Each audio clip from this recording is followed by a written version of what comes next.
Hey, this is Dana Wheeler-Nicholson, and I'm very flattered that you've chosen to listen to me on the Fletchcast, but I'm also very married. You are trying to hit on me, aren't you?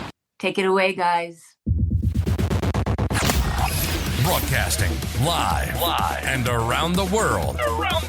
From Cabana One, the only podcast that's all ball bearings. Your ultimate source for everything Fletch. Moon River. Whew. Thank you, Doc. You ever serve time? Laker Jim and his beat reporters will stop at nothing to make sure Fletch lives forever.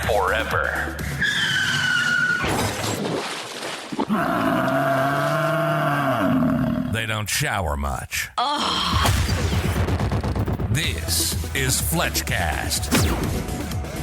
Thank you, Sammy, and welcome everybody to Fletchcast. I'm your host, Laker Jim. Joining me today with Bob on assignment, my lone co-host, a man who just spent $3,000 on scrub brush, the one and only Jake. Jake, we have a really exciting show today. Yeah, I can't wait for the show. And I'll tell you what, this is something that we've been talking about for a long time. But, initially I was going to take that $3,000, go buy myself some new tennis whites. But, the paperwork had already been signed. So I guess we're just going to have to see how it all plays out. But I am over the moon excited to talk to Dana about Fletch. Absolutely. She's someone we talked about on our very first conversation before we started the podcast. And I said, listen, Jake, you both live in Austin. She's got to pump her own gas eventually. Have your head on a swivel. Let's find her. Let's get her on the show. And today's the day. Yeah, I just assumed in a town that's not huge like Austin that sooner or later I would run into her, maybe at the checkout line at HEB, but that's okay. We finally got her, and it's going to be great. And you're right. This is someone that was at the top of our Mount Rushmore of interviews when we started this podcast. We'll have Chevy a little later in the season. We had Tim last year, and now Dana. So this is really something to be excited about. Yeah, absolutely. Dana will be calling in any minute now. You've got your Boyd Aviation mug. I've got my Boyd Aviation shirt. We're ready. But I got to admit, I'm a little nervous. Just act natural. I was afraid you were going to say that.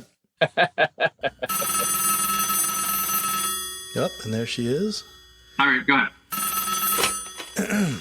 In-N-Out Burger, can I take your order, please? Hi, y'all. How are you? We are doing fantastic. As Fletch fans, joining us on the show, the former Mrs. Stanwyck, Dana Wheeler-Nicholson. Dana, welcome to Fletchcast. Thank you so much for having me. It's very exciting to relive this amazing, funny film. Thank you very much. We really appreciate it. Now, this is something that Fletch fans have been clamoring about for quite a while.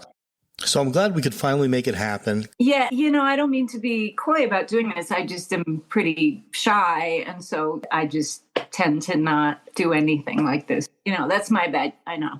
Anyway, thanks for having me. It's nice to be here. And knowing that there are not really any interviews of you out there, it truly is an honor to be able to talk to you today. Thank you. I appreciate that. Boyd Aviation. Of course. Are you crazy? We both just wanted to support the family business. That's hilarious. Plus, we'd like to get them on as a sponsor. All right, let's get started. Talk a little about how you got into the business, how you got the acting bug. I know you were in your early 20s at the time. I was in art school my whole life. I'm from New York City, and I was a very internal child and drew and read, and that's basically all I did, and rode horses. And I was in art school. I was at Parsons School of Design in New York. I was in my foundation years, and I took an acting class in New York because I was so shy.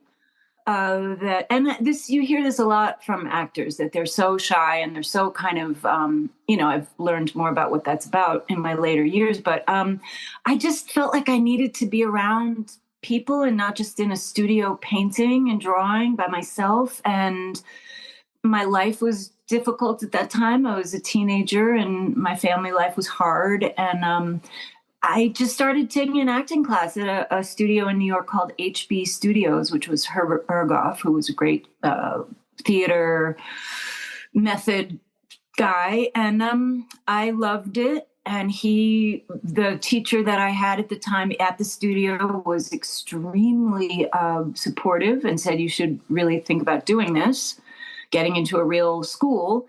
And so I changed colleges, and I ended up at a college in New York called Sarah Lawrence College, where they had a great theater department. So I started trying to talk in front of people and do plays, and I very quickly got scooped up by a professional situation, and very quickly got an agent, and that's a story in and of itself. And because this sort of thing I don't think happens anymore, the exact story, but I ended up getting an agent really quickly while I was still in school, and then really quickly getting cast in movies and stuff. So I just kind of went from there. I left school. I've never finished school, sadly, and had a big splash, and getting Fletch happened very quickly too. I think I was 23 years old. Yeah, I hadn't even finished school. Now, your last name, Wheeler-Nicholson. I mean, as a preteen watching Fletch and prior to the internet or being able to look anything up, I just assumed you were maybe an ex of Jack Nicholson, or You wish it. But the hyphenated Wheeler-Nicholson name actually has a lot of history behind it. Yes, it does. So my grandfather was called the Major, Malcolm Wheeler-Nicholson, and he founded DC Comics. Wow. He is the accredited founder. It's a complicated story, but basically he created DC Comics, but was bought out, shoved out, sort of pushed out very, very early on. So the only recognition is by real comic book fans, aficionados, and it's his legacy, but he was bought out very, very early. So our family doesn't have much to do with any of it, hasn't really ever, except for certain biographers and things coming to us. And he was inducted into the Comic Book Hall of Fame at Comic-Con several years ago. So that was really great. And my dad is still alive. His only remaining son is my father, who's 95, and he's actually writing a biography, or co-writing, or I guess with a comic book historian and journalist, about my grandfather. Right now, as we speak, we're getting his stories finally recorded and hopefully, put in this biography. So yeah, and it would seem like common sense to turn that biography into a movie because number one, comic book movies are the only ones making any money these days.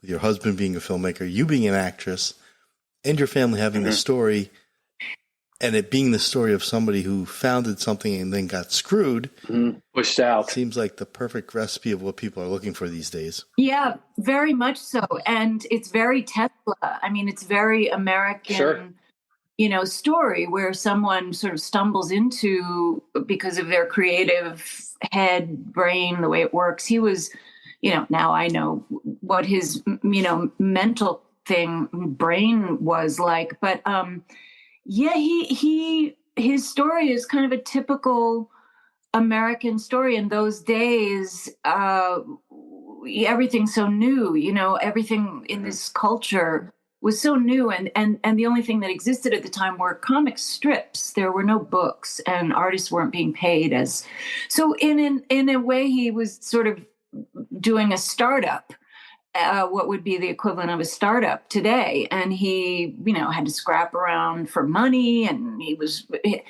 historically, it's always like he never paid people and, things like that you think, well, yes, okay, I'm sure there was some lousy business sense, obviously, because he got bought out so early by people who really knew a lot better and had a longer game in mind.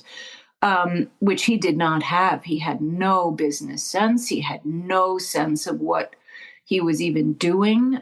He was trying to feed 5 children and had a very fancy wife who was not okay with the way he was just sort of he was like an inventor, and he was a military man, and he was used to sort of moving around, and there was a lot happening at the time that didn't really lend to his particular, the way his mind worked.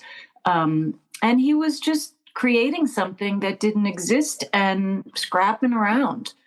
And I think DC's done very well. Have you heard of them? Yes, I think. So was that your initial goal? Was he influential on you to maybe go like the art track? You said that's what you were initially, and obviously, I mean, so that was that your initial goal, career, is something like that?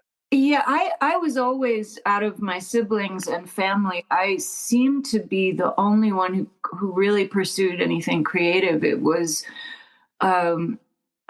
definitely my brain is only creative. I don't have, I have executive function disorders and ADHD and all these things that showed up as, things later that I could name, and I could say, oh, that's why I can't do anything sensible. But I've always only wanted to make things and create things, and I only act, I sing, I work with drawing, and I started out wanting to design costumes for film and TV, and that was my and fashion. Like, I was really interested. That's what I went to Parsons for, was to end up designing clothing, specifically costuming. At the time, I thought theater and film and ballet. That was my idea as a kid.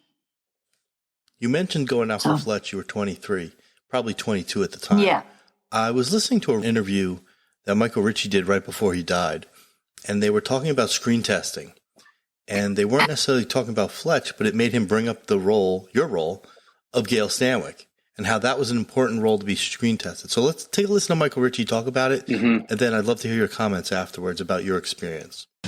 Is the screen test part of the process too for you with any casting? Have you ever done that? Oh, well, sure. You can't avoid it. I mean, it's for the major star support roles. Fletch, certainly, Fletch's wife, Tim Matheson's wife, Fletch's girlfriend, in the movie was a part that had to be screen tested, and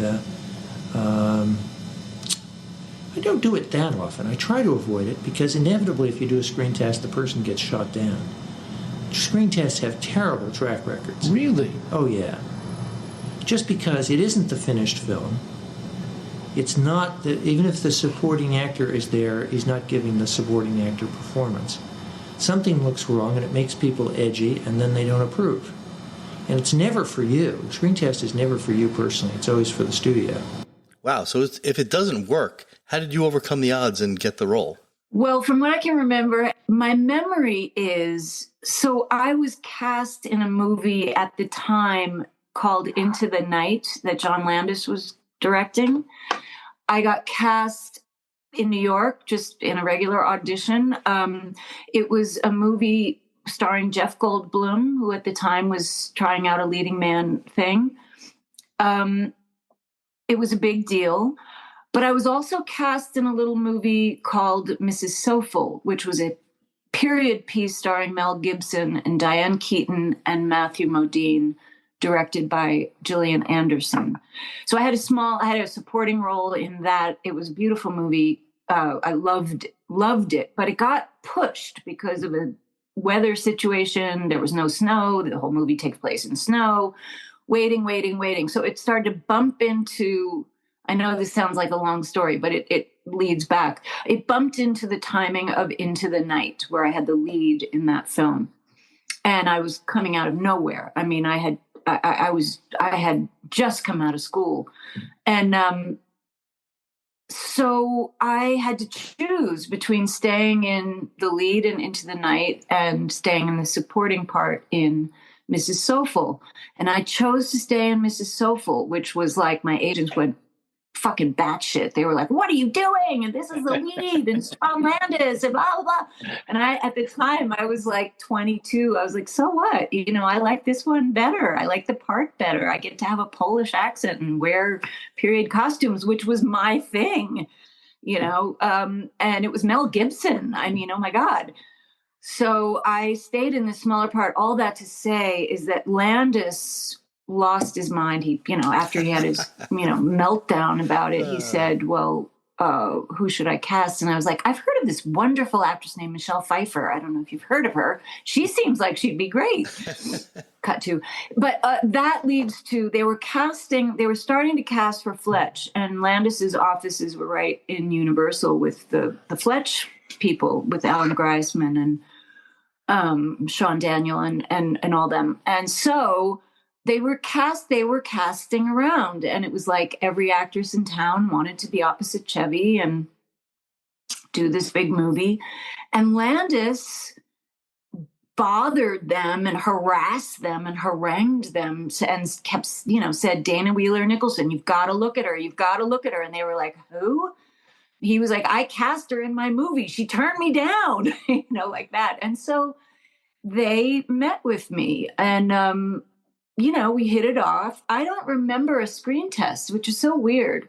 Okay. I remember getting flown back out there. I was back in New York. I remember getting flown back out there and actually meeting everybody in a room at Universal, and meeting Chevy in a room and connecting with him personally. And I don't actually remember a screen test. So I'd have to really look at it to remember it. I just remember laughing a lot in that room with Chevy, and feeling extremely in the moment. I was so young that I had no problem just being in the moment and, being completely present and responding to him completely naturally from my, I adored him, and he made me laugh so hard. That was my memory. And my Donna Karen shoulder pad situation, which I picked out.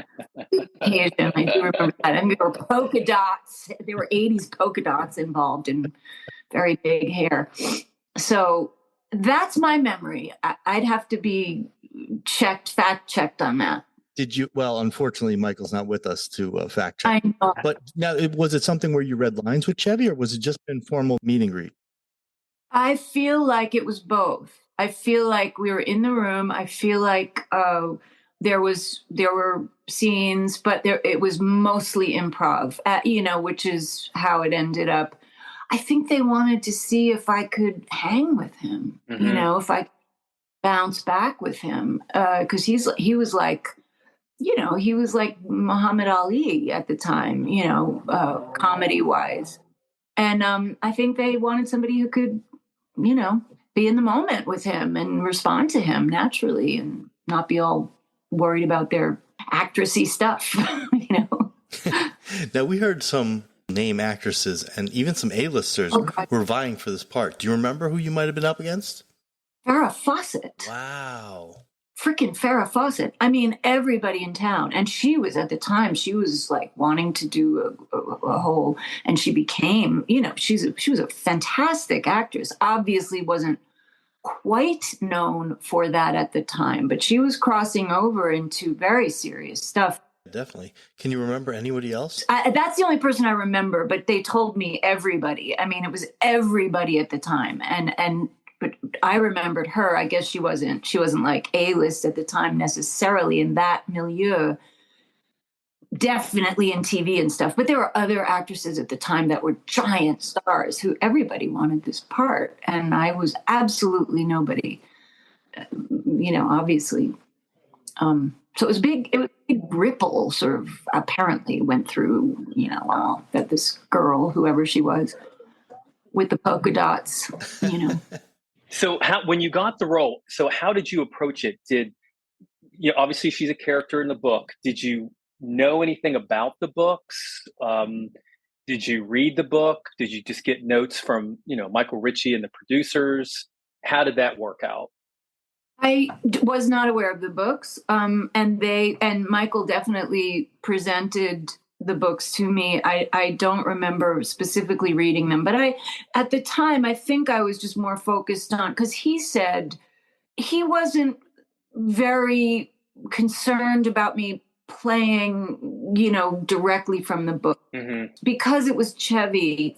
There was going to be so much that was sort of invented and so on. And so what they were focused on was her being someone who was very privileged, very moneyed, very protected.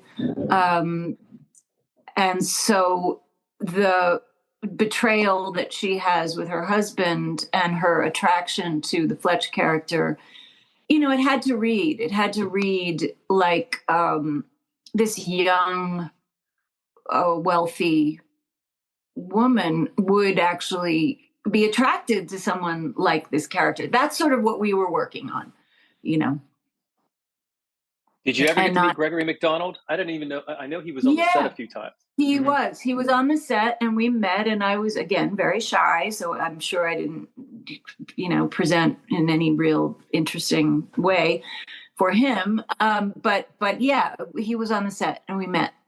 He was thrilled. I think there's, more documentation that he was not, but he seemed very happy with what was going on. Well, actually, I knew Greg. We were actually friends for years. Oh, did he like it? He loved it, and he always spoke very highly of you. Oh, cool.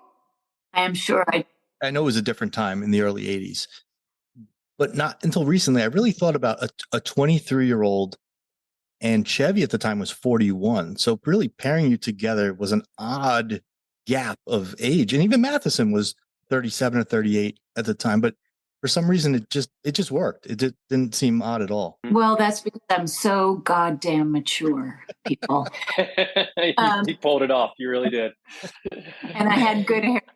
No, I mean, I think that was sort of part of it, is that even though, I'm obviously very young in the movie, but at the time, like, I think about, and do not mistake me when I compare myself to, but I look at old movies and you think about Lauren Bacall or somebody who was 19 when she did To Have and Have Not and met Humphrey Bogart. I think it's got something to do with, and again, I'm not selling myself in this way, but I think it has something to do with when being someone, I was born and raised in New York City. It was the 70s when I grew up. It was a tough town at the time.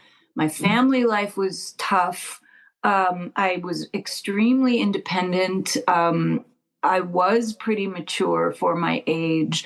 I came from a background where, young people were treated like adults, meaning we took care of ourselves and we had jobs and we were allowed to drink wine at dinner, and we weren't as infantilized or as young people seem to be today. Listen to me right now. Oh my God, sound like grandma. But, I think there's been this move toward 23-year-olds seem really young now. And I just didn't seem that young because I didn't feel that young. I felt like a grown-up. I was treated like a grown-up my whole life. And so I don't know, maybe that's something they were looking for, was someone who wasn't trying. I also don't have the kind of vanity where I was concerned about how I looked or how it read. I was just trying to play that this woman would be married to this sort of older man, that maybe that led to her being so betrayed because she is young and she's in this protected bubble with her daddy. And so I don't know. I was really young, but I didn't feel that way. I didn't behave that way. Something we always joke about on the podcast is that people in the 80s appeared older than they really are. Like George Wendt, for example. Yeah. In the movie, Fat Sam seemed like he was like 48, 49 years old. Yeah. George Wendt was in his early 30s. I know. He was like always a grown-up. Like, always. He was always that guy, probably at birth. Yeah, but that's right. And also, the hair and makeup at the time, I'm sorry, people out there, but it aged you. I mean, the stuff that I had hair was so matronly. Everything was really, really matronly and kind of, the big hair and big shoulders and nothing sort of streamlined. It was, a weird time for fashion and for that stuff. And it definitely aged all of us, all the actresses at that time. You look at movies from that time and we all look so much older than we were. Now, you brought up your co-host. Your hair. Now, that thing was a force to be reckoned with. Did you wear it like that at the time, or was that specifically for Fletch? I was so horrified. I remember, I will never forget this, sitting in hair and makeup, because I was like a hippie kid from, New York. My hair was like long and blonde and curly always, but they did this thing. I remember in hair and makeup looking at myself, and I was so new. I was so young. I just thought I couldn't say anything, and I just had to do it. And I remember specifically after that movie thinking, I will never keep my mouth shut again about it. Again, it's going to live in perpetuity, this hair. And this is nothing against anybody. My God, it was 1983 or whatever. It was, that was what was happening hair-wise. It wasn't happening for me personally. And I had to really convince myself that this character would be having this hair. It was also the first time I'd colored my hair, which I'd never done. They wanted it. I forget if my hair was quite light, and I think I can't remember. It was either they wanted it lighter or darker. I don't remember. It was the first time I did that, and it was the first time I did a perm. It was all very 80s. The whole thing was like a big 80s mashup, hair-wise. Too funny. All right, take us back to the first day on set. Now, is that something where you're kind of just thrown to the wolves, or do you have a chance to rehearse with Chevy? How does day one, first scene, how does that work? Yeah, and do you remember what your first few scenes were that you shot? Memory says it was the stuff in the mansion with Alan in the library. I remember starting with that stuff, so it felt like an easy start, meaning it was in a house. We were there, I think, a couple days at least. The scenes were pretty fun and straightforward. It was the discovery of the betrayal, obviously, and Alan revealing who he is, and so there was real acting that was happening for everybody.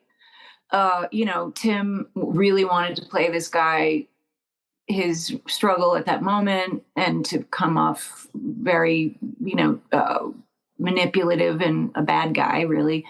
Chevy was really working. And there was some acting going on, and it was really fun. And I remember we were shooting in a place in Beverly Hills or in Bel Air, beautiful home in Bel Air. And I was like landing on Mars for me. I didn't know where I was. It was so beautiful. It was so Hollywood. And I had a car rented. I was living at the Chateau Marmont, in a bungalow where John Belushi had died next door, like moments before. It was, I felt like I'd landed in. Were you nervous or? I mean, I had done 2 smaller parts. I had done a part in a movie called The Little Drummer Girl with George Roy Hill as the director. And that's where I really learned how to even get on your mark and, where cameras were. And so I had a little bit, and Mrs. Soulful too, which was a complicated shoot. And so I had a little bit of chops, just a tiny, tiny bit of chops. Like I could pretend I kind of knew what was happening. And Michael Ritchie and Chevy were so kind and supportive and helped me even when I was a dummy, so I felt like I think that was the beginning, or maybe it's when I woke up out of my stupor of doing this thing. I mean, I was in such a complete altered reality. So that's my memory. I could be wrong. No, I think you're right, because when we talked to Tim Matheson, he mentioned that his first scenes were also filmed at the Hearst Mansion. The former Hearst Mansion. I thought. Hearst had bought for his mistress, Marion Davies. And he just could not get over how gorgeous the house was and how extravagant it was, how beautiful the library is, and just that people lived like that. We were all just like, what? This, to me, it was possible that people lived like this. I'd seen it in movies, but I don't think I'd ever walked around, not even like my dad, rode horses. He's a fox hunter. We were in this sort of very waspy sort of backdrop in New York and Long Island. And not that we were, fancy. It was just his sport of choice. And so we were around sort of East Coast, stuff, but nothing like this. I mean, old waspy East Coast people's places are crumbling and there's no food in the fridge, So this was quite something, this house. Wow. Now you bring up horses. Yeah. The Hearst Mansion is also the Godfather house, and that's where the horse's head was left in the bed in the famous scene in The Godfather. Oh, really? Well, I didn't know that. What a great little bit of news. Joe Don Baker was in that scene too. Recall working with him? Yeah, I guess he'd just come out of Walking Tall. He was a big deal. I feel like they had really, they really got it was a big getting Joe Don Baker. He was extremely serious. He was sort of intimidating, which was good for the part. I remember thinking he was extremely serious in terms of like, approaching the scene and what had to happen. He kind of was a little bit like commandeering, rightfully so. I remember he would really sort of change it up a lot. And so did Tim. And I think so did I. I was never very consistent in general. I never am, but which is annoying for everybody else. But so I remember feeling like I liked watching him because he really did shift around his character and what he was up to. So, but yeah, he was kind of in his own world. He wasn't super personable or chatty or anything. And I was like this girl who cares, lady. But I could be wrong about that too. That could be my impression. Everybody was very respectful of him and tiptoey around him a bit. Yeah, that seems to add up from other things we've heard about him. Yeah. I want to talk a little about the improv, if you don't mind. Yes. A lot of people credit Michael Ritchie as being the perfect director for Fletch because he had the ability to rein Chevy in and shoot stuff by the script, and then allowed Chevy to kind of do his own thing for a few takes. Is that something you were made aware of, or something you kind of just had to learn on the fly? So, yes, all of that to me tracks. Again, I was so new that I was I was clocking everything. And Michael included me. He treated me like a co-worker and an equal in a way, obviously not. Only in the way that he wasn't secretive. There wasn't any like, let's tiptoe around the movie star stuff. He was in his own world with Chevy for sure, but it was very clear that he was walking that line.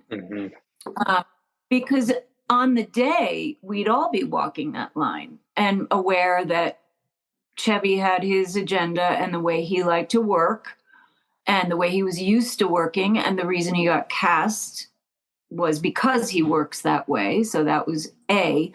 B, there was a story and a director who was trying to tell a story and make that track. And so, yes, I feel like that's exactly right, that Michael was in this constant sort of walking that line with Chevy. And they worked it out. Like they really did. Obviously they did, because it's evident in the movie. Chevy was uncontainable in a great way. He's a genius. And so Michael wasn't trying to, I don't think, contain him as much as just sort of guide things so that he could get the choice of having the story. A lot of times he ended up throwing out that stuff. And what you see in the movie is Chevy just being a genius. And those are the things that Michael was talented enough, I think, obviously, to know when he had gold. And at the time with Chevy, it was just a lot of gold, How often did the actors on the set break character and just start dying, laughing, And ruin the take on a Chevy improv. Every day, every minute of every day, like everything he said to me was not script. And when he was off camera and like my close-ups, he was just throwing things out there, and you're seeing me just respond to him, and his improv stuff. And then it made me have to, jump in there, which was why I think I got cast, was that I loved it and I loved him. I just loved him. Hey, let's talk about the cabana scene, which is probably the most famous scene that you're in. Do you remember rehearsing that, or was it a lot more improv? Was it more of a script? Do you recall? Yeah.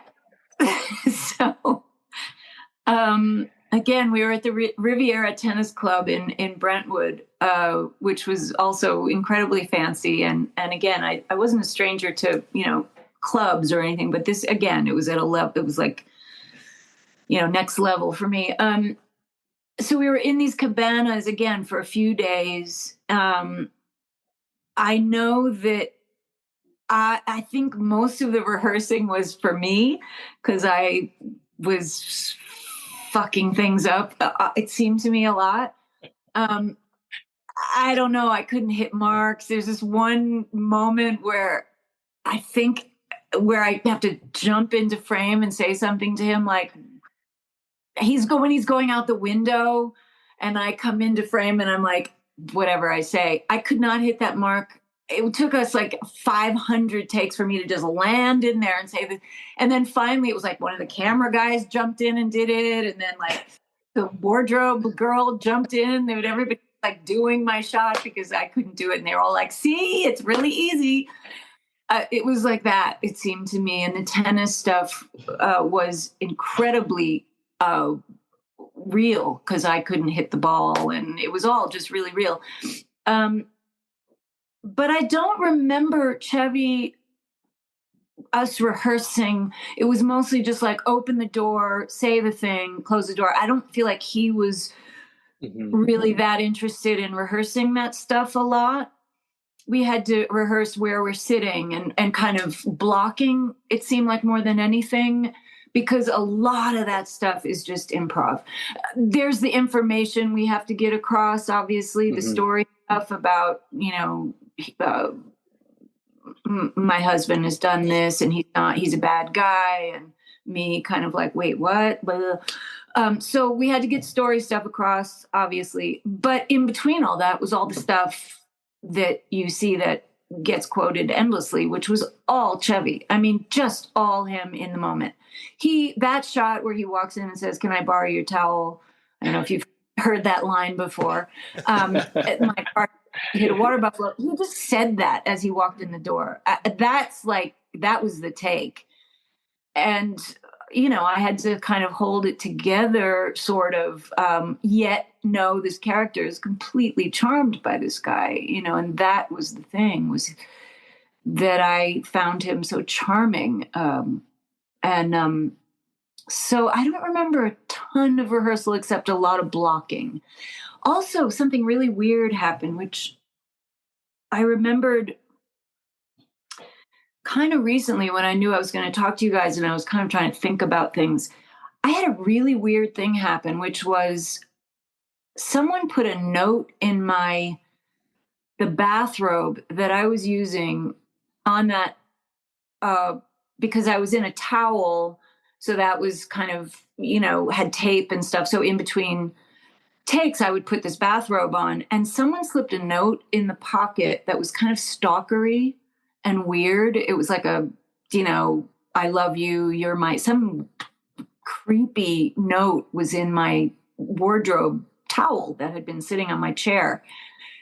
And it was extremely shocking and scary. And I immediately showed it to hair and makeup, who are your, Robert Duvall and The Godfather. Oh, consigliere. Yeah. That's your hair and makeup, is that. And so I went straight to them and I was like, again, a kid, I didn't know what was happening. And they alerted, producers, and it was kind of this very weird thing. And so then I was scared because someone on set, it was presumably someone on set or someone who had gotten into my trailer. It was all really scary. And I just remembered this. And so I remember that day, whichever day that was, I was extremely uptight and I was frightened and I didn't know, so that was kind of in the background. So I remember thinking at the time, it was the day he was telling me about who Alan was.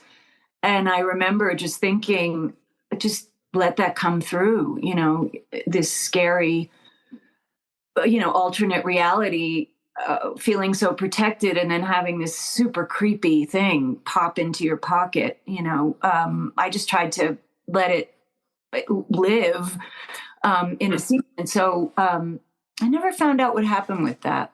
Man, that is kind of scary. You think it was Underhill? Yeah, I do. I definitely do. Obviously he was a criminal.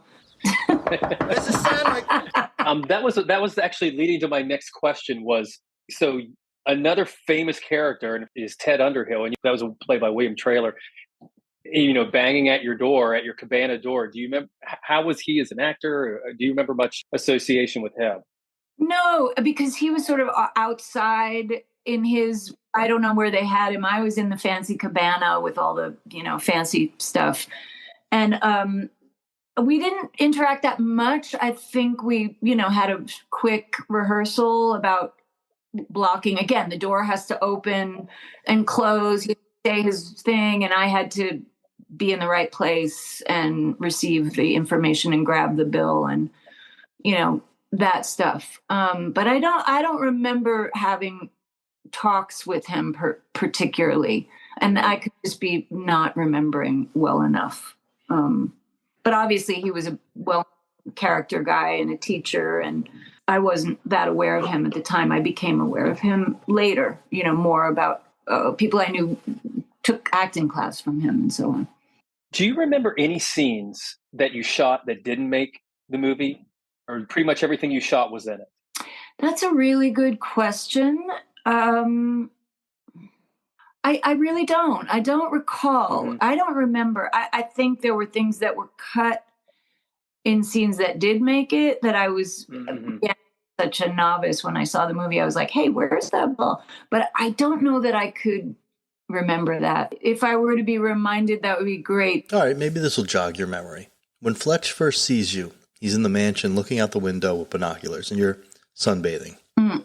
There are some photos of Chevy out there with you. Now, was that maybe a fantasy in his head as he was looking through the binoculars, or was that just promotional shots that you guys took outside? That was promotional. That was taking advantage of the fact that we were poolside. I was in a bathing suit. And we were at this mansion at this beautiful place. So yeah, the photographer came out and took pictures. It wasn't in the movie. I don't think that he ever comes out there. That was, he's looking out the window. Yeah, no, that was just promotional. Okay, that makes sense. How about this shot? Take a look at this shot that we found. Now it's Chevy in his Mr. Poon outfit, minus the glasses and the bandage on the nose. You are in a striped jacket outfit with very big shoulder pads. Any reason why you two would be together while you're dressed like this? Was this some sort of a scene or anything? Did I request double shoulder pads? Let me think about that. They're significant. They're definitely significant. I might have said I might need another set. It was a very shoulder paddy time in a woman's life. Let's see. Do I remember? I don't remember that. Sorry. Hey, so tell us about the Rio shoot. You went down there, and you were down there a long time, and you guys, the weather was bad. Tell us all about that. That was wild. That was wild. We flew to Rio to get this one shot, which that's so back in the day. Like, when does that happen, really? We all flew down. We got stuck for weather. So we were in the hotel, and Alan Greisman had just married or was going to marry Sally Field. So she was down there too. We had a lot of time on our hands, but we had to stay in the hotel for Will Notifies. If the cloud cover would move, they'd bring us out and start shooting. So we couldn't really go out or do anything. So we're kind of in the hotel. And Chevy was, climbing the walls. I mean, he was going out of his mind. He was just like a child in a padded room, it felt like. So he was in my room quite a lot, goofing around. He was calling my friends back in New York, prank calling them. And, we'd be up at ridiculous hours. I was dating Tim Hutton at the time, and he was like prank calling Tim and my girlfriends. And it was just so silly. And I would just be reading a Vogue in my room, waiting for my will notify. And he'd be calling every 2 seconds, like, "What are you doing, Dane?" I'm like, "Still reading a Vogue, Chev, just still reading the magazine." And then 2 minutes later, "What are you doing, Dane?" Like, "I'm now ordering room service. I thought maybe I'd, give myself a pedicure. What are you doing, Chev?" It went like that and then he would just come over and start prank calling people. And he did this thing that was hilarious. He probably did it every 5 minutes, but he would fill a giant pitcher of water. Have you heard this? No. This was like his favorite thing. He would fill a giant pitcher of water, then call somebody like my girlfriend Dolly or something, and start chatting. But as he was chatting, he'd be pouring the water into the toilet as if he was taking the most giant piss on earth during the phone call, and just seeing if anybody would break and be like, "What's happening right now?" It was just, this joke, he just did it like to 10 people. And I would just sit in my room laughing my head off. There was quite a lot of partying. In those days, that's what we did. We partied quite a lot. We were entertained by the local Rio glitterati. We went to parties and, were entertained in people's homes and things like that, and went to clubs. And Sally Field and I got kicked out of a club there for dancing together. They thought we were lesbians or something. Ooh, risque. I don't know. And I was like, "It's Sally Field. Like, she can dance wherever she wants, people." But they were having none of it. We got tossed out of the place. And I guess they're very Catholic there, I've heard. I don't know. Anyway. You guys were too hot for Rio. Yeah, really, which is rare. It's Rio. I mean, come on. I don't know what it was. Maybe it was something else. We just assumed it was, a girl on girl thing. Maybe it was, something else. I don't know. All right. I think we all need a minute after that girl on girl scenario.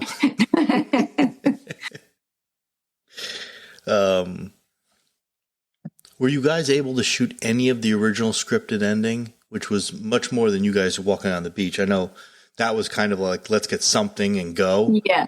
But the original scripted ending, you guys are kind of poolside, playfully meet each other again, the same way you met earlier with I haven't seen you since the wedding kind of thing. Right. And was any of that shot?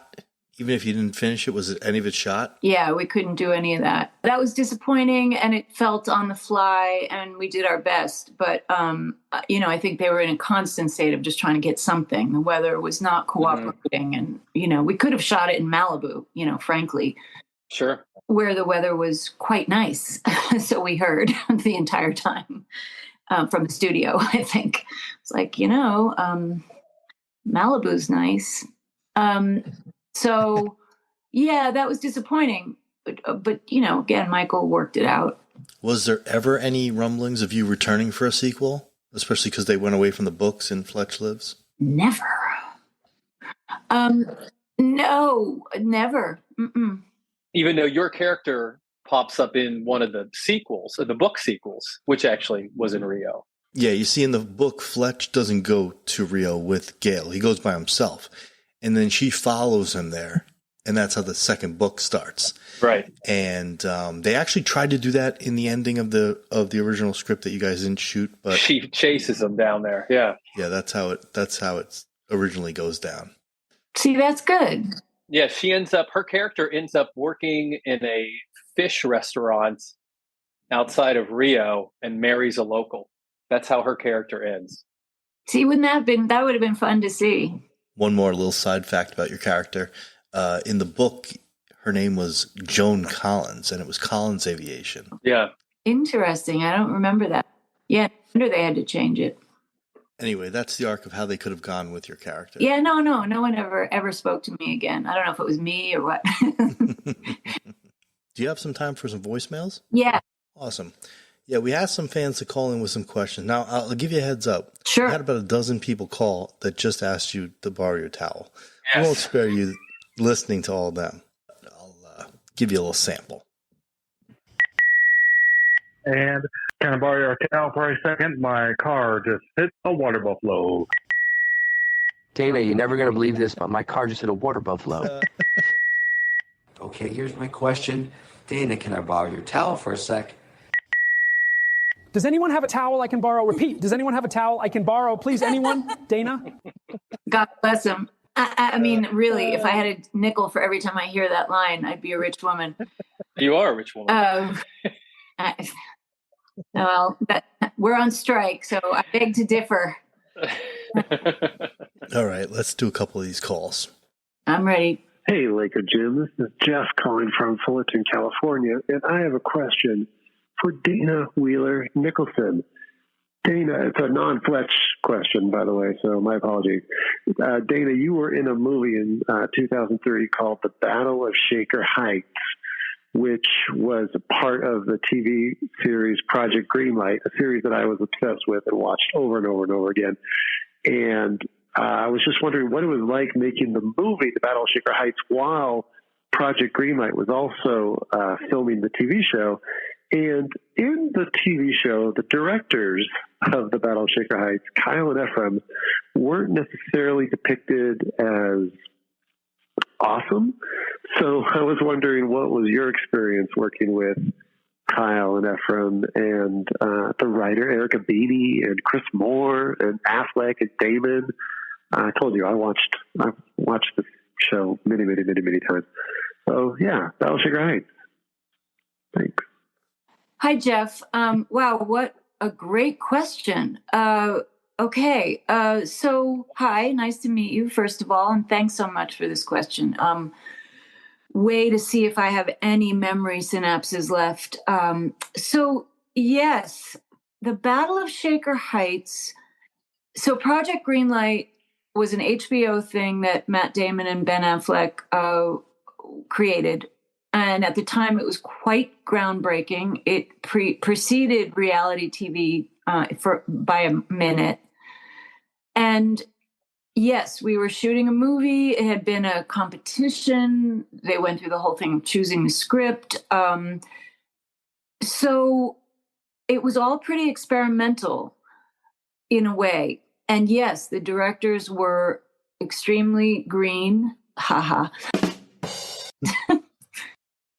And it was, well, let me put it this way. At that time, I had gotten very interested in, for several years at that time, in doing indie movies, basically mostly out of New York, and worked with a lot of first-time directors. And I loved it. And I loved being part of a movie when it was somebody who had really never done it and new scripts. And it always felt like a real crapshoot, which I liked. And so this project was really interesting to me. Obviously, the actors in it were wonderful. I don't know if you've heard of Shia LaBeouf, but he was with my son, and or not my son. He was, I forget. Anyway, it was really fascinating because, like you say, there was a camera crew filming us filming. And for me, this was very difficult. As I've mentioned, I'm extremely shy. I don't like to talk about myself. I didn't know how to, I pretty much tried to stay out of their way. I didn't like to be interviewed or paid any attention to, so that I wasn't a great fit in that way. I was shocked at the time with how camera savvy everybody was. Hair, makeup, young actors, everybody like snapped into their personas when the cameras were on them, this camera crew. And I just was very, very taken aback by that. And I remember there was a day that we were shooting and Ben Affleck came to the set with his then girlfriend, Jennifer Lopez. And it was a big, oh my God. And we were shooting a scene where it was like a dinner table scene. And, it wasn't the greatest script. I'm sorry. It wasn't. And we were getting stuck and something wasn't working. And I don't know. I felt shitty that day. I felt like I was a terrible actress. And I, went home just thinking, oh God, this is going to be on the show. They're going to be talking about what a terrible actress I am. And that sort of stuff was hard, to be boning it and stinking up the place when there was a camera crew, filming you with Ben Affleck and Jennifer Lopez watching from behind the camera. It didn't make me feel particularly great, but the project itself was fantastic. And, obviously reality TV has become a part of our culture. It's sort of like my grandfather starting comic books, and now obviously that's done very well in this culture. So it feels like it was a moment culturally that was really happening. And those guys are very, very they have, they're very prescient that way. I think they're right now creating some kind of alternative studio system as we speak. I mean, so that was really the driving thing behind this whole thing. But yeah, the directors, I think they were in over their heads. The script was, it was okay.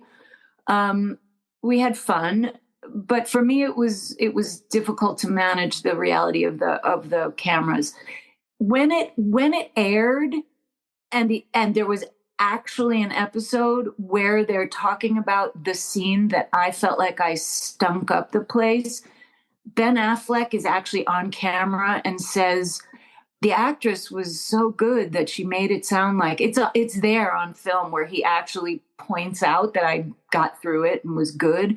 I remember watching it with a friend of mine and just being like, oh, thank God, oh, thank God, oh, thank God. Because I really did feel like it was pretty stinky. Thanks for your call, Jeff. I actually recognize the voice. That was Jeff Smith, co-host of Clue the Movie podcast with Brad Gilmore, another great movie from 1985. Podcast you should check out. Remember that. That's cool. All right, next call. Hello, Dana and my mates from Fletchcast. This is Tom from the UK, the United Kingdom. And I was just wondering if you were aware how big Fletch has become internationally over the past 4 decades. Anyway, love the show. Thanks for keeping Fletch alive for fans around the world. Hi, Tom. Thank you so much for your kind words. And I am vaguely aware of things outside of my little world in Montana. Yeah, no, of course I'm aware of it, and I'm thrilled about it endlessly. And it's brought me nothing but fun and laughter and great memories. And I really appreciate everything that's come because of this film. All right. I think we have time for one more call. Let's take a listen. Hey, Dana, this is Greg Matola. I don't know if you remember me, but am I correct in saying I used to see you at Moomba, the defunct New York City nightclub? Doesn't have much to do with Fletch. Just wondering if maybe you have a great story from there. And like everyone else, I loved you in Fletch. My God, Greg, of course I remember you. Are you crazy? You must be crazy. Yes. Hi, Greg. It's been such a long time and so great to hear your voice. Yes, Moomba. So let me rewind. So I don't know if you've heard, y'all, but actors are on strike because everybody has to have a side hustle. I have several over many years.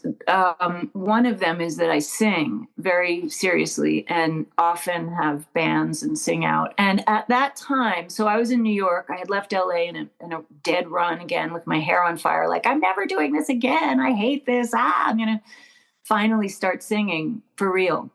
And so once again, I fired all my agents and went back to New York. And I started singing. And I started singing at Joe's Pub in New York. And I put a great band together. It's a long story. It's actually a great story. And I was in a condition of starting something new I didn't have a lot of savings. I'd been, working just gig to gig, just long periods where I wasn't working. I'm not particularly a self-promoter. I didn't ever figure out the business really. I, bumped around and sometimes got work. And so when I wanted to start singing for real, I had to pay musicians. And I had to not wait for jobs, and I had to not wait for what existed. I don't know if you've heard of, in the olden days, we had residuals. I remember that. And we could exist in between jobs. But I just couldn't wait around. I had to pay people, and they were really great musicians and expected to be paid, and I wanted to pay them well. And so I took a job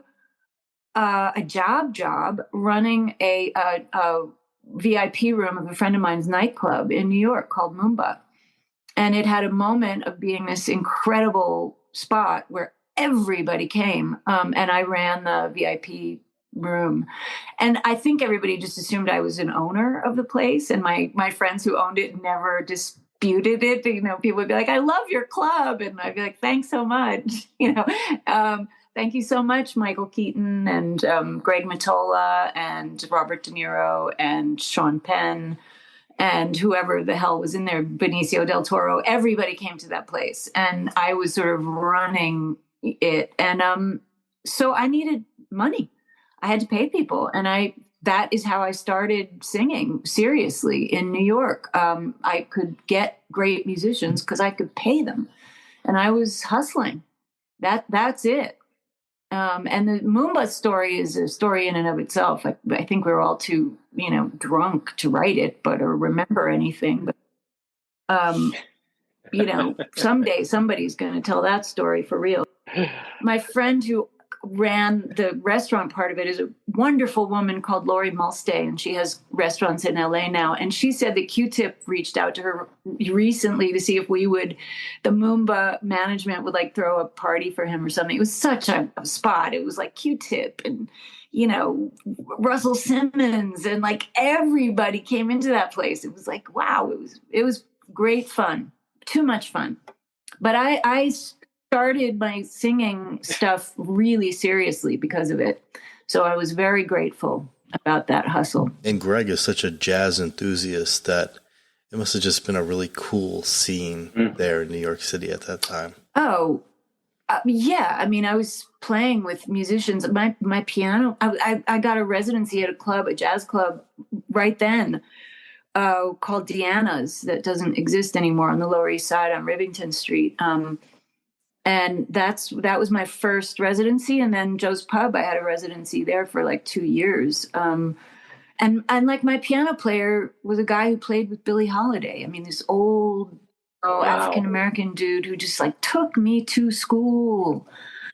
Every time we played, he would just, teach me how to sing by his playing. It was a great time. And I was running this fabulous nightclub, and it was really, it was fun. What was the years? When was this? What was the years on this?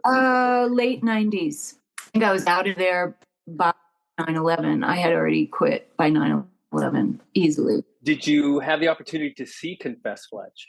Have you seen it yet? Yeah, I saw it on a plane recently. I was very excited to see it, especially because of Greg Mottola, who I love. And loved it. I loved the tone. I loved that it was a little darker, and I loved it. And, John Hamm and Marcia Gay Harden. I mean, wow. I didn't know the girl. Did I? Who was the girl? I forget. Anyway, I wasn't being facetious there. I really don't remember. I'm not that. Yeah, that's fine. Who were the women? I don't really remember. Should it have been me? No, I loved it. I thought it was great. I wanted more. I want, it was such a weird story about how it kind of got buried. I guess I read because I was interested to know about it. And then it was this weird story, right? You guys must know more than I do. Yeah, the studio basically decided they weren't going to put any money into advertising. They gave Mottola $20 million to make it. Mm-hmm. It came out in 400 theaters. So yeah, and it went right on demand. That's so weird. But the reviews are fantastic too. Yeah. You know, the reviews are overwhelmingly positive. Well, you know, as we know, these movies find their audiences, and in this day and age, they can become, you know, what they are meant to be, regardless of studios. Should we talk about the studios at all? Or no, it's a different show. Well, Greg was in the middle of writing the sequel, so then we hit the writer's strike. They were punching it up, and we hit the writer's strike. Yeah. So he still thinks it'll be a bit of an uphill battle, but keep your fingers crossed. Hopefully, we'll see it soon. Maybe next year. Yeah. Oh, I hope so. I just want, you know, like, I want Greg Mottola to work forever. So I hope he does. I hope that works. I really do. It's great. It's a great idea. It's a great thing to pick up. John Hamm is, you know, the perfect iteration of this character in this day and age. And I know you mentioned you don't remember reading them, but John Hamm's portrayal of Fletch is a little closer to the book version than Chevy's. Yes. And they thought it was better to do that version than attempt to do Chevy's version. Agreed. Yeah, he's wonderful. The whole thing is a great idea, and I'm going to send yes beams to Greg.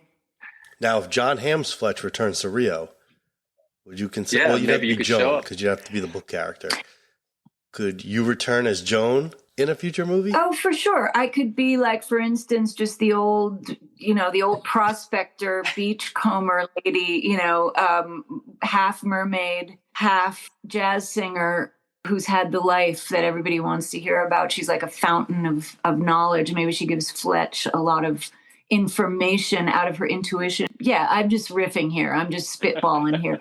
Hey, they still make Aquanet. Are you talking about the hairspray? Yeah, I mean, so you could poof your hair back up again. I mean, yeah, absolutely. Oh, that would be great. Yeah, that would be really good, you guys. That's a great idea. No, but I'm all for playing the old prospector, which is sort of, you know, an unsung part in movies. Them Thar Hills, yeah. Can we talk a little about Seinfeld just really quick? Oh, sure. You can talk about anything you want. I'm in Montana. It's not like I'm busy. Okay, so you have no heart out. That's good. Yeah. The thing about Seinfeld, which is amazing, is, and we talked to Rick Overton too, who fans will hear later on this season, but he had a role in Seinfeld. He played the Drake. He played the Drake. And when you think about him, he's a memorable character, but he's not on screen very long. Same with you. But yet when you think about your episodes, you think about the guest stars. Talk to us a little about the Seinfeld process of what makes the guest stars so memorable. Yes. Again, it was a very coveted audition for Jerry, and I think he just wanted to laugh. You know, he wanted somebody who he would laugh at, and he's an easy laugh. So trust me, it was not necessarily that I was so goddamn funny. He is a really easy laugh, which is a great quality in a comedian. It was very clear, even just going into an audition, that the system of the show, the world that they were in, was very, very specific, tonally, and in every other way. So you had to either kind of fit in or you didn't. And I think it mostly became clear in table reads, which was new to me. Sitcom was new to me. I'd done a little, maybe, I can't remember which came when, but it might have been the first time I did a sitcom. And I was not used to the sort of table read with all the producers and everybody there. That was stressful because people literally would get fired after a table read when, you know, you're not really fully in a character yet. You haven't even read with your actors, you're not particularly maybe funny at a table. You know, you're really like me. But everybody's on their game at the table read. Like I was like, oh God, I don't even know what I'm doing yet. You know, and that to me was a big introduction to how a sitcom works, especially that machine was very well oiled at that point. It was a very successful show. Larry David was there running things, and Brad. So it was intimidating, except that everything I had to do was with Jerry, So he was fantastic. He just, he thought I was funny. He let me do my thing. I was the straight man, obviously, but that was the thing about that show. Okay, back to your question. Right. So they were so good. The machine was so well oiled that the way that they put you in a scene was memorable. That is how it worked. They got their guest stars to carry the episode along, story wise. So you had to, that was them sticking you in, driving the story.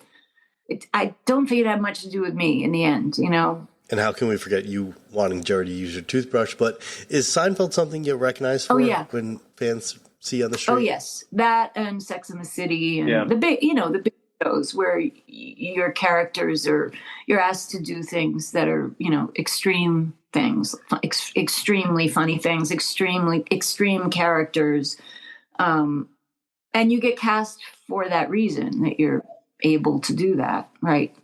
Being here in Round Rock, they shot a lot of Friday Night Lights here, in this area. You talk about that because I guess it was good for you too, because it was so close. It was right here in town. Yeah, I was living in Austin. We had just moved down there. My husband is a filmmaker, great filmmaker, indie filmmaker. He got hired by UT to run a part of their film department.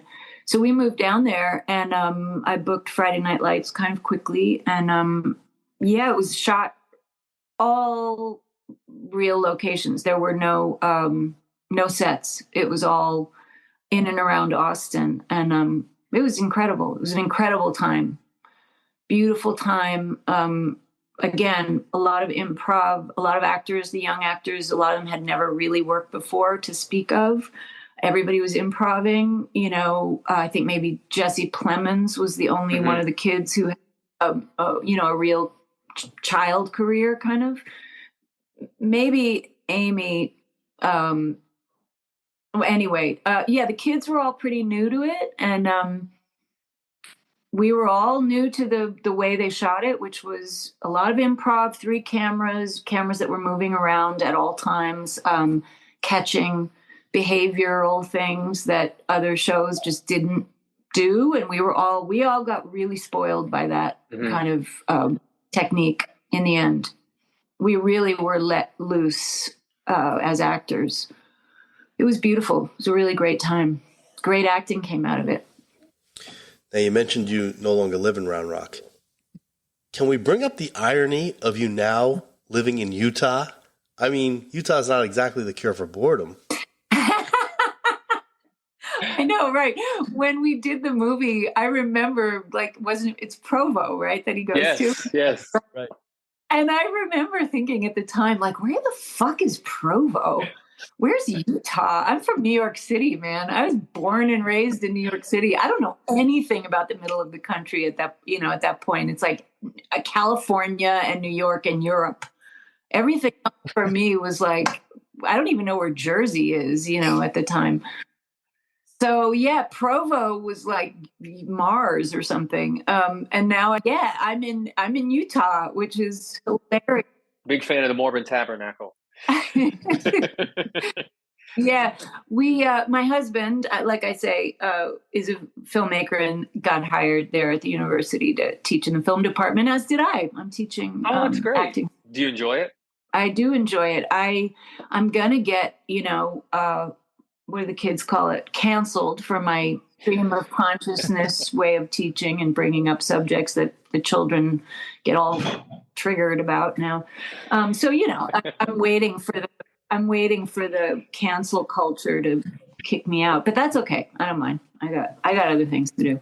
I know we got to wrap this up, but I wanted to ask you, what quotes or scenes from Fletch still make you laugh after all this time? So there's that scene. I don't know why this makes me laugh so hard. So he's in the house. He's in the house where there's a mattress, and one actor whose name I'm going to forget comes in with the gun. It's Sally Ann's brother, I guess. And Chevy goes across the room and his head gets stuck in the lamp for a second. Yeah. And That makes me laugh still to this day. That moment, that is Chevy in his element, just using lamps and things like for comedy. It still makes me laugh. Let me think. All of his stuff, like the Rosen and Rosen penis and all that stuff. It's just, he was just divine. He was just wonderful and funny in that movie. I when he's driving the car and the kid is like, and he's like lying to him about who he is and just driving a million miles an hour, and that kid's face in like Mach speed, with his weird overbite. Yes, braces. It's like, yeah. Oh, his braces, and oh my God, he's so freaked out. That was hilarious. There's a lot I laugh at still. Well, Dana, this has been a lot of fun. I know Fletch fans listening at home, they got what they were looking for. It was well worth the wait. An hour plus of you talking about Fletch. It doesn't get any better. Well, that is so sweet. Thank you all so much. And please give my love to Greg Mottola and, Tim, Chevy, and everybody. I really keep hoping that maybe we'll do a Fletch signing convention thing together. FletchCon. That would be great. Yeah, that would be. All right, so if we put it together, you'll be a guest? Of course. All right, we might have to work on that. That's so great. Well, that about wraps up this episode of FletchCast. For Jake and Dana, I'm Laker Jim. We're going to go catch the other Joan Collins on the last 10 minutes of Dynasty. See ya. Thank you so much. Bye.